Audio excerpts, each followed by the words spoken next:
because before it took a while to. Hey, we're here. Hi, evening, morning, afternoon, wherever you are. are. We haven't even got finished out of the field yet, have we? Hopefully this will work this time, because the last time we did the live stream, it was buffering quite a bit. We couldn't get on straight away, but we're trying very hard. We've just finished in the field. We've put the turkeys away. We've fed the horses. Part 2 of our live stream. Hopefully try and pick up from where it chucked us out last time on part 1. Hi, Forking Allotment. I know you're in the UK because I subscribe to your channel. Nice of you to come and listen to us yabber on tonight. It is part 1 that we did, and I will put a link up from after this video is finished, because I don't know how to do it now. And it was really about starting a market garden and how you can do it on a budget and what we would do differently and just what we've learned so far. I mean, if we start off where we left off last time, was saying that if you can get as much help from people as possible, that would be great, because we've got help from the farmer who's helped us with tractors and just moving things general help. Sometimes you just need that. So because she's got the equipment, the front loaders and things like that for moving all the muck around. So it's really good to have like access to tractors, even though our market garden is no machinery and it's no dig. Hand tools only. Yeah, we're just hand tools to set up and I would think that's quite important. You also do need a little bit of money. I don't believe I suppose, I mean, we spoke about this before. You can start a market garden on very little. You could start microgreens in your house and then progress from there, I guess. But I mean, we found we spent more money than we ever thought we would to set up, didn't we? And we've been fortunate we had a little, so, you know, we've had to spend it. Anyway, so I would say try and get as much money behind you as you can. I would say between 10,000 and 20,000. It's a lot of money. It's a massive amount for us to find. And you, as I say, you could possibly do it cheaper.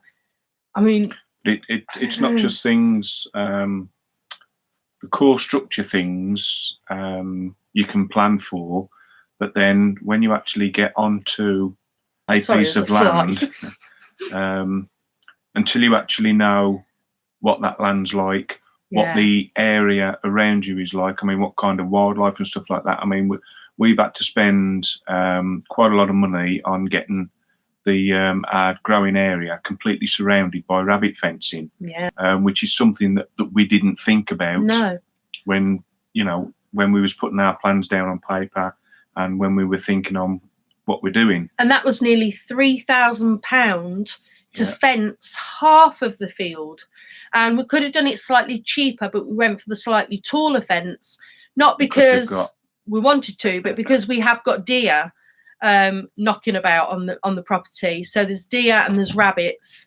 so they bury the rabbit fence in about 2 foot below the soil level, and then we had it slightly higher because of the deer. And we could only afford to do half the 3 acres. So 1.5 acres is now fenced off completely.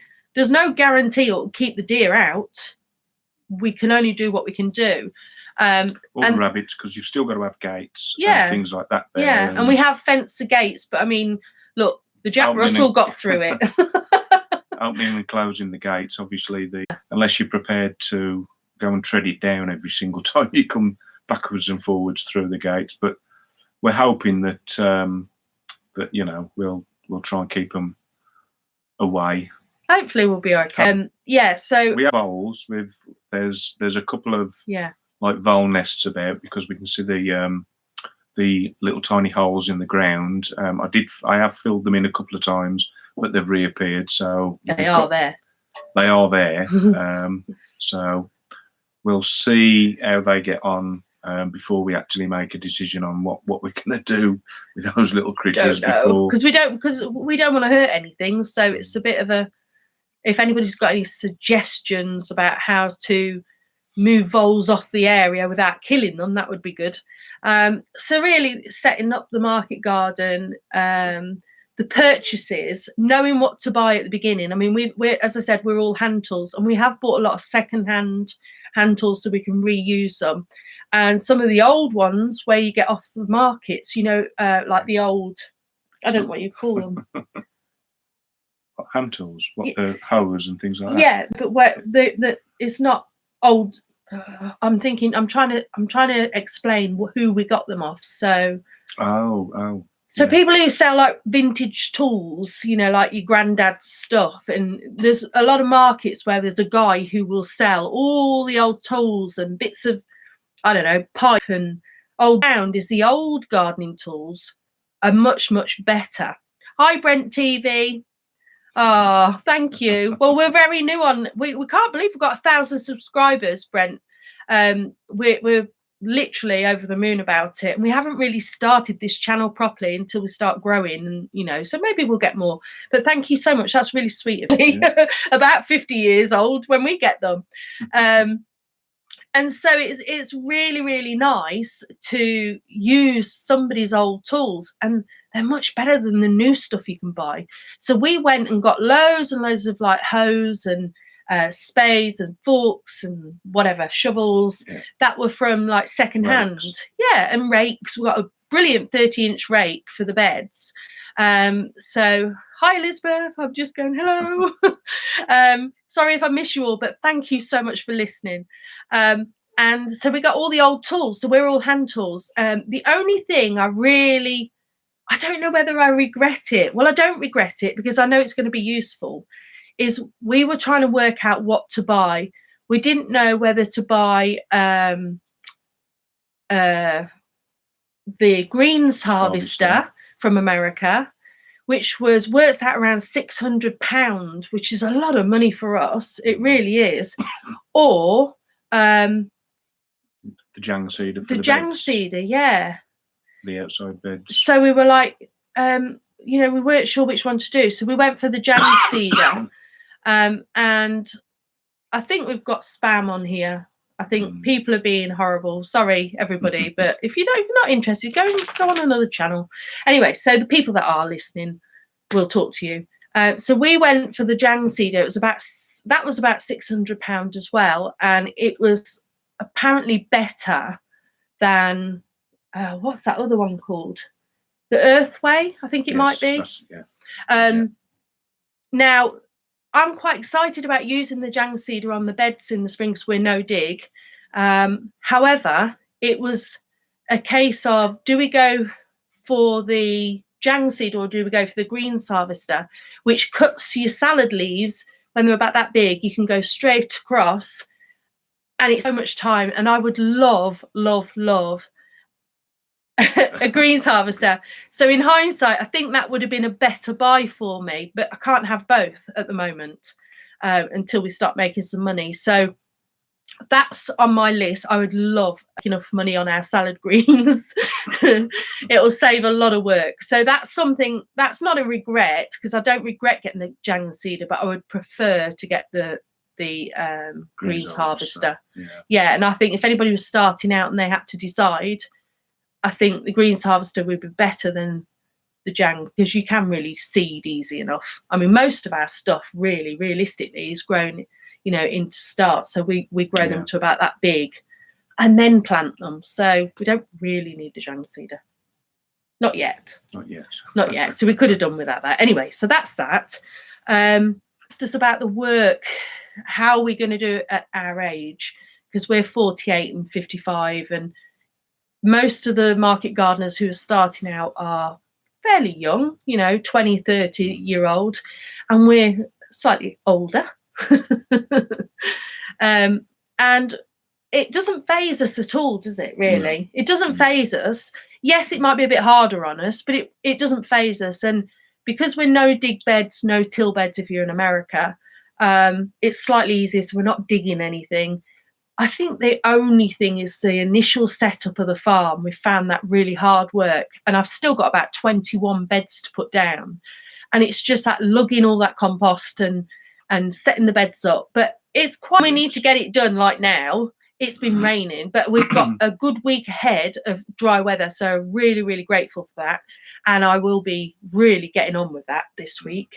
But we've been quite busy. We've had a new rescue horse come, we had the rescue turkeys come. Today we had a delivery of a free caravan, a little one, and that's going to be done up for volunteers. So if somebody comes and volunteers on the farm and helps us out, they've got somewhere to live, basically. Accommodation. Yeah. So we can offer them some dry accommodation for a few days or a week. So that's that really for that thing. So we're getting there. The infrastructure is quite difficult, isn't it? You just need another pair of hands, and there's never enough hours in the day. But we're getting there, and it's slowly. And this year's going to be all about learning, and we're just not sure. What will and what won't. Yeah. Work on the land. Yeah, I mean, we won't know until we grow. So we've got to get. I'm telling you now, Dave. We've got to get rock cover and fleece. That's our last purchase, isn't it? We've got to get that, so we need to order that this week. And then apart from that, we're pretty much sorted and ready to go. We don't actually grow anything, although we are. See, I'm contradicting myself. What I mean is the microgreens are already growing. In fact, if I could turn you around, which I can't, because if I move the computer, it'll go off, growing for our first farmers market. But our outdoor stuff, we never start growing until after the 14th of February. So that's our sort of time. And I'll tell you why. If you grow your plants before the 14th or the middle of February, I just like to say the 14th, but in the middle of February, they get a bit leggy. If you just hang fire and wait until after around the middle of February, they're much stronger and they're easier to work with, and they just develop a better root system. So that's why we tend not to grow until then, taking out the microgreens because they're slightly different. But like your lettuce and all your veggies, just wait until middle of February. They'll be much stronger. Forking allotments. I've just finished off my no dig area at the top of the plot. Well done. Yeah. Congratulations. But you're keeping the traditional beds too. That's a good idea, and it'll be good to, if you could, try and do like a comparison of what comes out of both beds. We would like to do that, really, but we can't dig our soil. So, it's too hard. So could you do that for us? So please let us know how that goes for you. Yeah. See which you prefer. See which give better results. I mean, we've watched Lyle's Dowding. And he always swears by his no dig beds, and he always shows you comparisons where these no dig beds are always like 15-20% more yield than his traditional beds. So it'd be interesting to see if you get the if you could let us know, that would be really, really good. Oh, that is his main idea. That's brilliant. Yeah, so we'd be really keen, because we can't dig our land. I mean, as stupid as it sounds, unless we get a plough in, there is no dig in our land. That's why we do no dig anyway. One of the other reasons. It's solid, but it's sand and stone. So if you go down slightly, you hit a stone. So deep rooted vegetables we wouldn't be able to do, I very much doubt. However, Dave did get on one of our previous videos, when we bought a broad fork. That was a waste of money. Anyone want one? We bought a broad fork thinking we could go into the soil, loosen it up a little bit, and still do the no dig on top. We couldn't even get the broad fork into the soil at all. However, we'd put a garlic bed in, and it was about 9 weeks.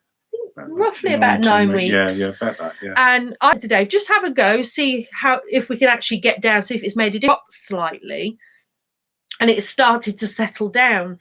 So we thought, we'll have a go. So Dave got on the old broad fork, and to our shock and horror, well, not horror, but excitement, it honestly went down about that much deeper than what it had previously done. About 6 to 8 inches, yeah. So something is happening. Now, it might take us on our land a good 3 to 5 years, I would imagine, to get anything like that properly. or to be able to go along with the Broadfoot, which would be interesting. That how the no diggers really improved that small patch. That patch in such a short space of time. Yeah. So maybe next year when we're flipping beds or anything like that, it might be useful just for just to get a little bit of, if we can, even if it's more organic matter down. Yeah, even if it's a shallow amount, even it doesn't have to go right down. If we can just get down a little bit, it would be great. That's right. Yeah, because obviously originally when you're setting up a no dig bed, we put a base layer of cardboard down first. Now you the bed, so that's probably when the Broadfoot might come in handy. Just for Fork and Allotment said his whole plot had been dug over by hand beforehand, and yes, that's the problem. The weeds are brought up that way. However, you have got a head start because once you manage those weeds, did you put cardboard down when you did your no dig beds on top? Because if you put the cardboard down first, which I'm sure you would have done, but it suppresses the weeds. Yeah, so he'll know that anyway. But once you get on top of those weeds, you might get some perennial weeds coming through occasionally, but it won't take you long to get on top of those. And once you do that, you won't want to dig at all ever again. It's amazing. It's sort of life changing for us for farming, isn't it? Yeah. So if you put the cardboard down first, you should be all right. You might get a few the first year, but after that, and always, if you do no dig, always just go through every couple of days with a hoe and catch your little weeds when they're like that big. The minute you leave them, you're not going to get them up. You're not going to get them out, and you'll just be covered in weeds. So I literally will go over the beds every couple of days with a hoe. It takes 2 minutes. If you catch them on the small, you can get them. He's saying he's still not at that point yet, but we'll be doing so. Yeah, just make sure you put plenty of cardboard down before you put your 6 to 8 inches of mulch. And then you'll be singing. Absolutely fantastic. And do let us know how you get on. I mean, really do. Be interesting to see how. Yeah, because I would love to do a trial, but I don't want to get the rotavator in. I don't even think the rotavator would go through our soil.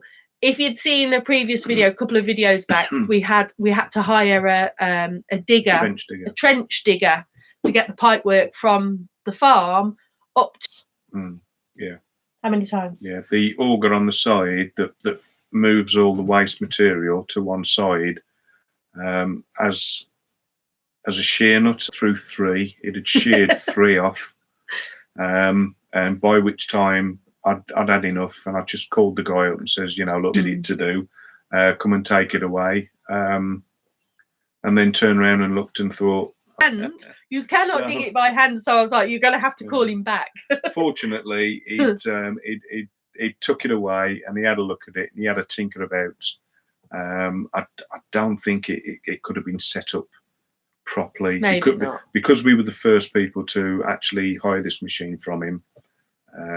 But then our soil is horrific. It is hard, but then again, after he'd tinkered about with it a bit and said that he'd replaced the shear bolts with something half decent, and he did this and he did that. We had it back, and I was able to do the rest of the trenching in one go. Yeah, so it was still hard work. It was hard enough trying to fill the trench back in afterwards. Yeah, but no, it was. Is there anything we'd do differently? So far, I mean, we've still got our season to go yet, so maybe we'll answer this question again at the end of the season. But is there anything we would do differently for starting out? So if someone else was starting, I would get the services done first. Yes. So if you need water and electric, get them in first. Because then we could have used the digger and not have to worry about knocking over rabbit fencing or bashing into the caravan or anything like that. Yeah, logistically, yeah. So get your services, your water and electric in first, and get that connected to your polytunnel, and get your polytunnels up ASAP, because we've still got one to put up, and time's ticking now, and I've still got all my beds to do. Well, a lot of the beds I have done some, but it is winter, and we have had some horrendous weather. So so maybe put the polytunnels up put us back the summer before. It depends on when you move on to land, I guess. But yeah, I would say polytunnels and services yeah, need to be done first, and then your rabbit fencing if you need it. And we have, which I will put a link, not in, well, maybe in this video, I need to find it out, but there's a guy called Chris who's done all our, I don't know whether you can see that. We've got stickers for our packaging. Dave, if you just go above, I'm going to send Dave off for a minute. If you go up above, there's some of our plastic packaging, which is not plastic, by the way. I say plastic because it looks plastic. Not the old ones, but anyway, so this guy called Chris, which I will leave a link when I find his details down below after this is finished, has done all our labels, sticky labels for our packaging. They're for the salad bags, the big ones, and the small ones are just to put on our paper bags. And we've got special oval ones. They're not here, but oh, there you go. We've got special oval ones, which, so they're all colour coordinated, which will go on clamshells. These clamshells for the microgreens. Now, sounds like plastic, looks like plastic, feels like plastic, but it's not. So they're for the microgreens. It's made out of plants. So these are from Vegware. So in the UK, so if you wanted to order anything like this for your salad greens, they're really, really good. And you get them in different sizes as well. And they weren't that expensive. I think they worked out about 26p each. So we're really happy with those. And we've got the labels to go on top, so it looks really professional. And we have to do this because we've got our branded hats. We've got aprons that are branded. We've got all our stickers and labels all branded, keeping the same theme. And we've even put a picture of us on all our labels so that customers remember who we are. And it says, support your local farmers, Dave and Joe. So what we want to do is try and create a brand. Applewood Acres will be a brand in the local community. And we always think that's a really, I mean, my background's marketing, so it's really good to do that, because every time they see the same packaging with our faces on, Dave didn't want to be on, you know, everything's the same, all uniformed, easy recognizable. And it's so far, the shops have loved it. Talking of shops, we've now secured 3 farmers markets in a month. So every month we've got 3 farmers market, 2 small ones and 1 decent one, the Ipswich one. Secured 2.5 shops, and I say 2.5 because 2 shops we know definitely wanting our products, and the other one we've got a meeting set up to go and talk about products, but they are really interested.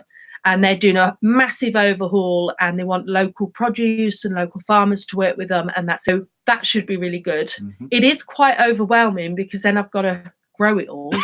So it's all right getting the shops and getting all organized, getting all the stickers and everything, but then you think, rubbish, I've got to grow it all backwards. So you know that on this date for a certain farmers market or a shop, you will have this amount.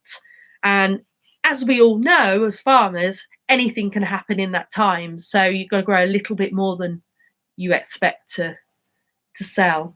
So we'll see how it goes. And we're going to do, so our main, and we're also going to be growing cut flowers and getting quite excited about this side of things.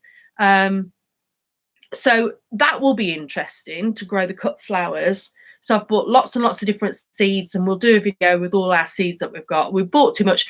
The main rule everybody says is don't buy lots and lots of different types of seeds. What did I do? Buy lots and lots of different types of seeds. I couldn't help myself. I kept looking at things going, oh, that's nice. Oh, that's nice. Oh, that's nice. But, you know, the first year, maybe we'll see what grows, what doesn't. And then we can sort of narrow it down for the second year, and I'll control myself, and maybe not. Maybe won't buy as many. But it's too tempting. And then because we want to feed ourselves as well, I know that the business side of things is basically salad and microgreens. But then we said, well, what's the point in us, because we eat a lot of veg, what's the point in us going out to the supermarket and buying veg when we can grow it ourselves? So not only have I got loads of like salad, not salad, cut flower seeds that I shouldn't really have. We've got loads of veg seeds as well. So we've got everything from courgettes. Well, courgettes are easy enough.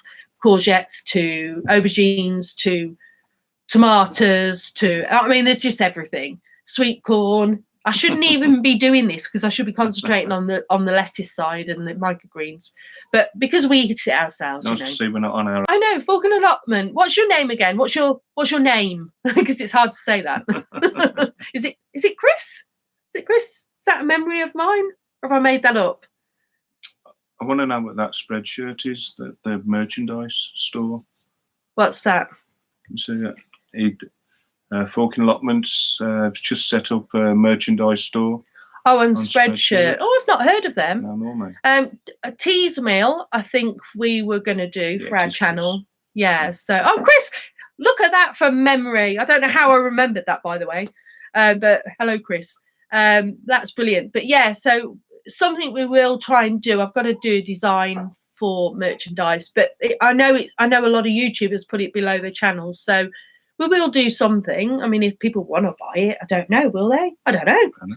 That would be nice. And I've gone and done a Patreon page, but I don't really understand it, so I'm going to have to look into that a little bit more. Because any help, from people, if people want to support the farm, then it would be greatly appreciated. But it's not, we're not here to make the money off YouTube. It's just purely we want to be, the successful farmers. So our goals for 2020. Come on, Dave. What are they? What do you think? To get finished. Yeah. To get everything set up. Yeah, to get finished. No. Realistically, our goals for this year is just to survive the year and be successful in our first year and really learn, because we're learning every day as well. But just to be able to provide the shops and the markets with what we think we can provide. We don't want to oversell and under deliver. So, I would like to be able to really be able to do that. Now, Chris has said, but I don't understand it much either. I was so shocked. I was thinking, surely it's easy. Everybody seems to have them. I didn't understand it, Chris, honestly. So I'm going to have to watch a few YouTube videos on Patreon and see how it works, because I've no idea. But I'm glad I'm not the only one. What else were we going to do? We were going to do an affiliate link down below, because there's quite a few things that we use that maybe other people might. And YouTube is really just, for us, it's been quite good because it's documented the whole journey, working, obviously, and all the leaves off the hedging's gone. You can see straight through the hedging. It's quite barren this time of year, isn't it? And we looked at a video from like in the summer when we were back and forwards, when we weren't living here permanently, we were back and forwards setting things up, and it was like a different place. And we'd forgotten just how gorgeous it was. And we were like, is that really our field? So we're really excited about this coming year to see it all swing to life again. Because at the moment, everything's dead, and not dead, but dormant. Dormant. Yeah. And but what did we find today by our gates? What did we do? No, tell them what we did at the very beginning, because we knew we wouldn't have time any other time. We went around the whole perimeter and planted lots of different kinds of flowers, bulbs, plants, a few trees here and there, a few of our favourite trees here and there. And we did it because we knew we wouldn't have time in the season. Yeah. So that's a really good tip. If you want to have a market garden that looks nice as well, winter time, throw in all the bulbs, throw in your trees, just get as much done as possible with that side of things, so that then you can forget about it, because we completely forgot about what we'd done. And we were at the gate today, and I just happened to look down, and we've got a massive patch of bulbs coming up, haven't we? And both sides of the gate. And I was thinking, I wish I'd labelled them, because I've forgotten what I put in there. But I think, so that's a good tip as well. Label everything. Everything. Even though you think you'll remember what they are, you won't. But I think, and it'll be interesting to see, they are called massive clumps either side of the gate, because I wanted it to look nice as you drove in. Anyway, so yeah, so we'd forgotten all about that, and we planted out about 400 bulbs all around the perimeter, which probably are coming up. We haven't been round because we've been too busy. So that's quite good. So we're growing and edible flowers, and we're growing cut flowers for the markets. He said he can never imagine to be able to afford to have a market garden. I would love a small holding. Do you know what? Neither could we. If you knew our story, Chris, you'd be surprised how we've got here. It's been a long time and a lot of hard work, and from rock bottom to, I mean, we were talking about, I think we did on the last video, I'm not sure whether it came up because we broke up a lot, but when we were looking for somewhere after we'd dropped away from the charity, we put an advert out and said, look, we want a plot of land, this is who we are, this is how much we can afford, blah, blah, blah, blah, blah. And we were offered 7 properties for free if you're handy. And all they wanted was, like, there was a guy up north with a mansion, and he was renovating it. And all he said, I've got 10 acres. There's literally no use for him with the 10 acres. We could grow on the 10 acres. And if Dave would just help him now and then with, like, fixing the windows or doing, you know, when it's a 2-man job, we could live there rent free if Dave could lend a hand. So there's ways of doing it. We got offered 7 places, and I would say 3 of those were free in exchange for a little bit of work every now and then. So they are out there. You don't need money to get onto land. You need money to set up, but again, you could do it small scale and build up if you're happy doing that. But yeah, you can definitely do it, and you don't need a lot of money. I would just say if you needed polytunnels, that's where the expense. You got your polytunnels and your fencing and stuff like that. But there's ways around it. There is ways around it. I think you could do it on very little. Yeah. And work. If you've got no rent to pay, you could definitely. If you started off small and built up, but we've spent a lot of money on compost and stuff like that, because we want to get like X amount of growing space and beds made up. But you don't need to do that. And if you rent free, we're not rent free. So, but if you were rent free, you could start really small. You're asking where we found the properties. We literally went onto the organic websites, you know, like, I don't know, I can't remember the name of them. Farming magazines and soil association forums and stuff. And we just put a photo up and an advert saying who we were, what we wanted to achieve. We wanted to do a market garden. The amount of space we needed 3 acres. We were after around 3 acres, and we were just honest. This is, you know, this is what we wanted to do, and you'd be surprised. As I say, we got 7 responses back, and they were all offering fantastic offers. And the only reason we came here is because 17 years in Scotland, it was just wet, and we've got the horses. And a couple of them involved looking after animals and things like that. Like one of them was a dairy farm, an automated dairy farm. So it doesn't need, you know, like people going in fetching in cows for milking. It was all automated. It was just to keep an eye on things. It was just to keep an eye on things as and when the owners were either away or very, very busy. But we couldn't do that anyway because we're plant-based. So we were like a bit uncomfortable with it. But if you were a meat eater and you didn't mind working with dairy cows, then that was a really good one as well. But when we came through the gates here, we just knew straight away. It was just fantastic. And the landowner, it's an 80-acre fruit farm. So the landowner was fantastic, and she was really helpful, wasn't she? She knew we really wanted to create a wildlife area as well. So part of the market garden is all about bringing the beneficial insects in and creating wildlife areas and hedgehog release site, etc. So she was already on that sort of way. The place was already organic, and so we were really lucky. And it was just the perfect place for us. And because she was on her own, you know, we've got decent rent for helping out. Just saying about the 1,000 subs, the 1,000 subs on YouTube, we have literally only got that. We've been on about 300 for a long time. It's only in the last what, 3 months? If that. Yeah. If So that, yeah. honestly, it's been really quick. Like in the last 3 months, suddenly people have started watching the videos. What I have noticed, Chris, 499 is actually a good amount. You'll get to 1,000 quite quickly now.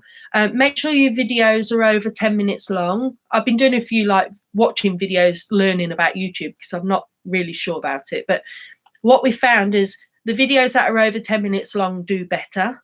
You tend to get more people watching. That apparently helps the algorithms with YouTube, how that works. And you'll get, like, we seem to be getting more and more subscribers. Like, we've had over 70 subscribers in the last month. I mean, that's brilliant. And thank you so much, everybody. I don't know whether it's going to make a difference to the channel. I hope people enjoy what we're going to be showing them through the season. See, I look at 1,000 now. I mean, we were really happy, but I look and I think, oh, it's only 1,000 really, because there's people out there with like 15 and thousands. 15,000. And you think, oh, crikey, how do they do it? I don't know how they do it. But anyway, so it's just, I don't know, putting videos out, making sure they're over 10 minutes long, making sure your thumbnail is good. Apparently that's quite important. And just, I don't know, we're just doing our content. We don't know whether it's good or bad. For us, it's mainly about documenting our journey. Yeah. It's just an easy way of documenting our journey. So we've always got the videos and we can always look back on because it's been a massive journey for us, because we've been through so much. For us, it's about documenting our journey. And if we can inspire and give hope to people out there who have always dreamed of doing what we're doing, trust me, it can be done. If you knew our story, you'd think, I don't know how you got there. And we don't know how. Well, we do know how we got here, but anybody can do it if they really put their mind to it. There's ways around everything. As I say, you can get free land. You could just ask a local farmer where you live. We actually got some land, and she just needed a bit of help with the fencing every now and then. Looking after the and we were able to and we were able to grow on that land. So there's free land out there. You can start a market garden without having to rent anywhere. You could do a little bit of work in exchange where you live and stay in the house you're in. You could do that and travel to, I mean, you don't have to live on the land. So yeah, there's ways around it. And 81 subs, Chris, is pretty good. Yeah, that's really good. So you'll be flying past us soon. I don't really know what makes YouTube work, but we're just following a few guidelines, and it seems to be working. Yeah. But I don't know. We'll see. We'll see what happens. I mean, we'll look back on this hopefully this time next year, and we'll say, can you remember when we were at 1,000 subs? And we're really excited, and we're doing this is our second live. And again, we don't really know how to do this, but we're trying, and see where we are next year, because it'll be interesting to see how many people want to follow what we're doing. But I think our main point is just, if you want to go for it, just go for it. Don't let anybody hold you back. If you want a market garden, if you want to start a small holding, you can do it without living on the land.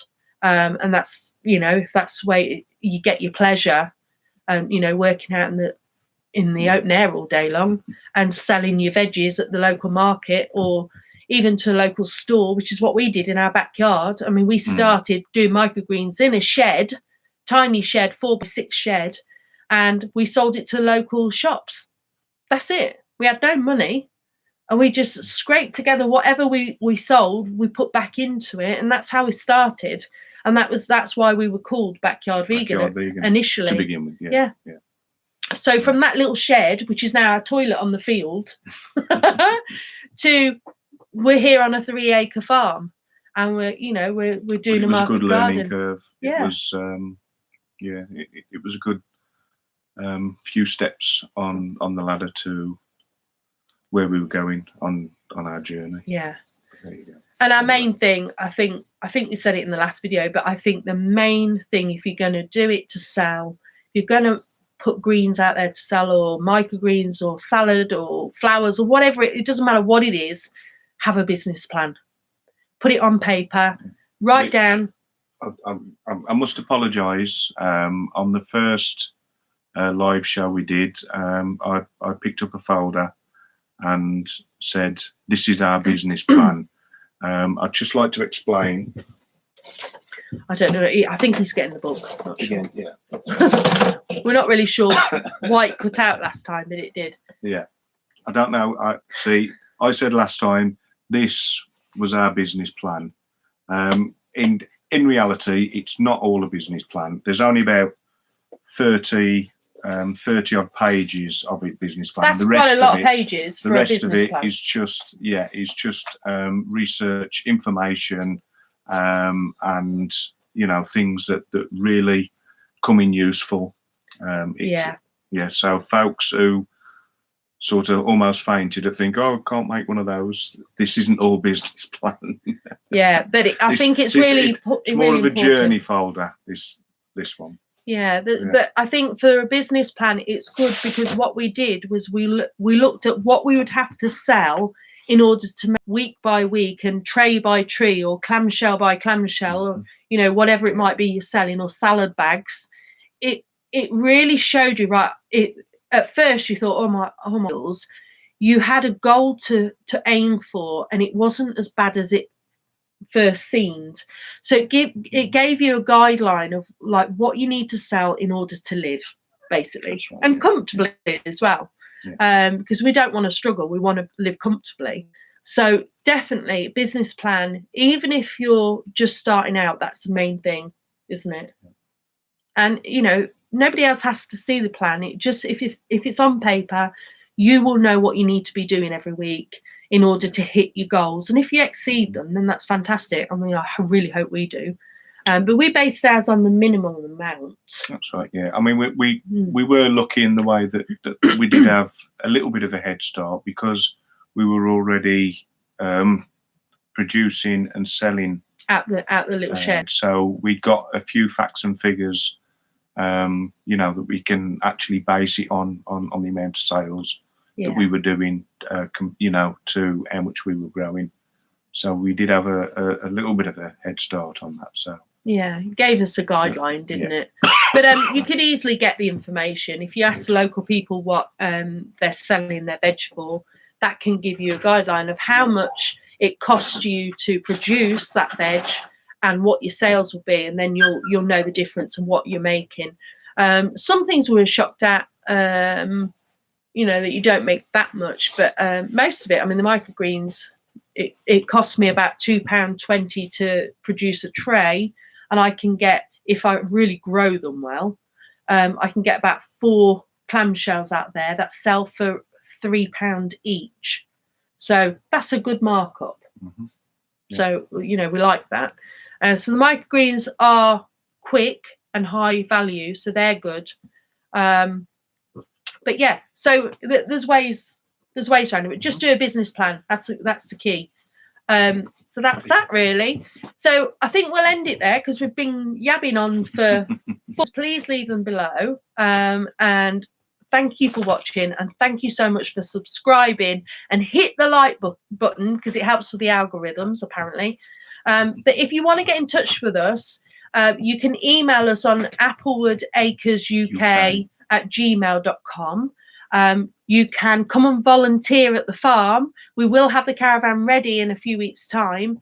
Now, we only do the volunteering so if you come to the farm, if anybody wants to come and volunteer, you're literally only here for maximum of about 5 days. We don't want anybody longer than 5 days. That's not being mean. It's just, I think it'll be easy for everybody if it's about 5 days long for now, for the first year. But there's volunteer opportunities. So if you are interested in volunteering if you want to have a look at the website, it's not completely finished, but it's nearly finished.